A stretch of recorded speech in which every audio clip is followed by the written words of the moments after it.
Latest news updates देखने के लिए आम आदमी चैनल को सब्सक्राइब करने के बाद घंटी का बटन दबाना ना भूलें।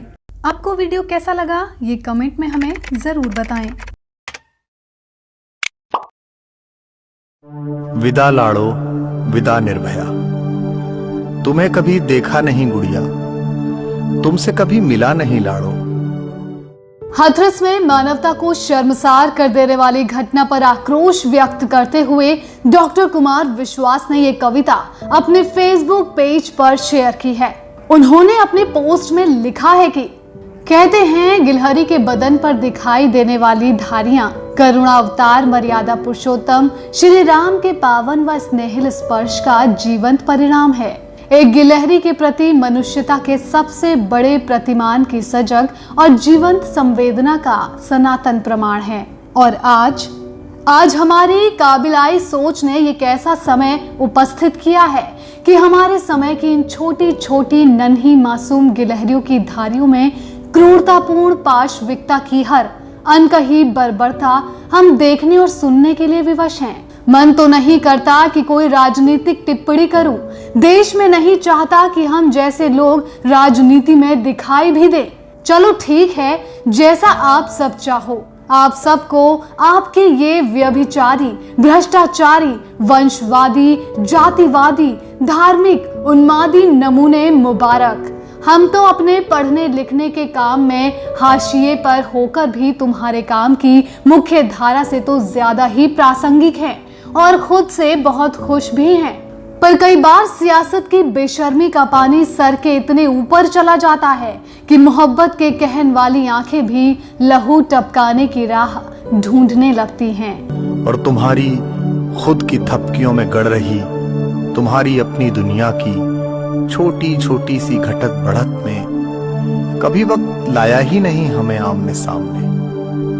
फिर ये क्या है कि नामर्द हथेलियों में पिसी तुम्हारी घुटी घुटी चीखें मेरी थकी नींदों में हाहाकार मचाकर मुझे सोने नहीं देती। वोट देने या समर्थक होने का मतलब ये तो नहीं कि आत्मा और मनुष्यता को भी गिरवी रख दोगे। अरे अगली बार फिर से वोट दे देना इन्हें ही, पर कम से कम अपनी बेटियों की लुटती अस्मत पर आंख में शोले भरकर ऊंची आवाज में सवाल तो पूछो। पार्टियों, नेताओं के भक्तों, चमचों, चिंटुओं, याद रखो ऐसी नपुंसक खामोशी बड़े बड़े हस्तिनापुरों को लाशों के ढेर में तब्दील कर देती हैं। पहले भी हर सरकार के वक्त कहता रहा हूं, फिर कह रहा हूं, बाबुल की गुड़िया को खिलौना समझने वालों के खिलाफ जाग जाइए, इकट्ठे हो जाइए, वरना एक दिन सबके आंगन की किलकारियां खामोश हो जाएंगी। हाथरस की बिटिया का शाप हमारे आपके इस घोर नीच समय के सर पर है। बच्चियां अभी भी उसी हाल में हैं। राजनीतिक पार्टियों के नेतागण बिहार में बिजी हैं। फिर ये क्या है कि तुम्हारा मैं जीना चाहती हूँ माँ कान सुना विहाग मेरे अंदर के पिता को धिक्कारता रहता है। तुमसे माफी नहीं मांगता चिरैया, बस हो सके तो अगले जन्म मेरी बिटिया बनकर मेरे आंगन में हुलसना बच्चे। देश का चौथा खंबा अवसरवादी फर्जी नायकों व राज विदूषकों के यहाँ चरस की पुड़िया ढूंढने में बिजी है। सभ्यता के पतन का मार्ग इन दिनों जीडीपी की तरह इजी है। विधाता से छीन कर अपना सारा पुरुषार्थ लगा दूंगा तुम्हें भरोसा दिलाने में कि मर्द होने से पहले इंसान होता है असली पुरुष। तुम्हें कभी देखा नहीं गुड़िया, तुमसे कभी मिला नहीं निर्भया। विदा लाड़ो। अब तो ईश्वर ही कोई राह दिखाए। उत्तर प्रदेश में तो जैसे मानवता, प्रशासन, नैतिकता, व्यवस्था, कानून व पुलिस सब ने ही जिम्मेदारियों को अंतिम प्रणाम सा कर दिया है। गुड़िया जैसी मासूम बेटियों के लिए हमारा समय, हमारा इस दौर का देश शायद बना ही नहीं है, या हम इतनी मासूम बेटियां डिजर्व ही नहीं करते। देखते देखते पूरा समाज कबीले में बदल रहा है। पता नहीं गुस्से में हूँ या दुख में, पर बड़ा बेबस सा अनुभव कर रहा हूँ। लग रहा है राजनीति के रास्ते से नहीं, समाज का पानी बदलने से ही शायद कुछ होगा। सारा पानी ही सड़ गया है। उलीच फेंकना होगा समाज के मान सरोवर में जम गए इस बदबूदार गंदले पानी को।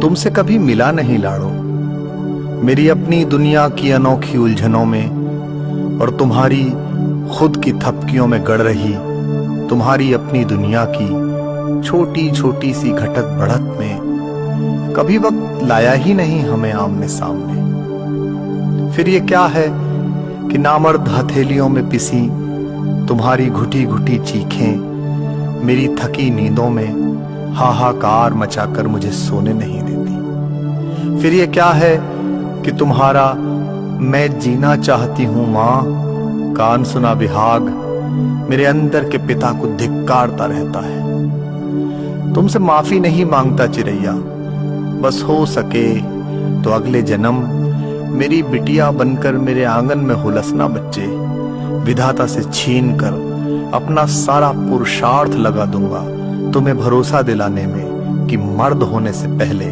इंसान होता है असली पुरुष। मौन ओढ़े हैं सभी दुश्वारियां होंगी जरूर, राख के नीचे दबी चिंगारियां होंगी जरूर। आज भी आदम की बेटी हंटरों की जद में है, हर गिलहरी के बदन पर धारियां होंगी जरूर। देश का ऐसा कोई हिस्सा नहीं है जहां हमारी बेटियां सुरक्षित हैं। निर्भया मामले के दोषियों को हाल ही में फांसी दी गई थी, लेकिन अभी भी इससे अपराधियों के मन में खौफ नहीं बना है। यूपी के हाथरस की घटना ने एक बार फिर से लोगों को निर्भया की याद दिला दी है। उत्तर प्रदेश के हाथरस में रहने वाली मनीषा वाल्मीकि के साथ हुई बलात्कार और हत्या की वारदात ने साल 2012 में हुए निर्भया गैंगरेप की यादों को एक बार फिर से ताजा कर दिया है। इस घटना के बाद लोग अब सहमे हुए हैं। लोगों के मन में एक ही सवाल उठ रहा है कि आखिर कब तक देश की बेटियों के साथ ऐसी दरिंदगी होती रहेगी? आखिर कब प्रशासन जागेगी और कब तक बेटियों को इंसाफ मिल सकेगा?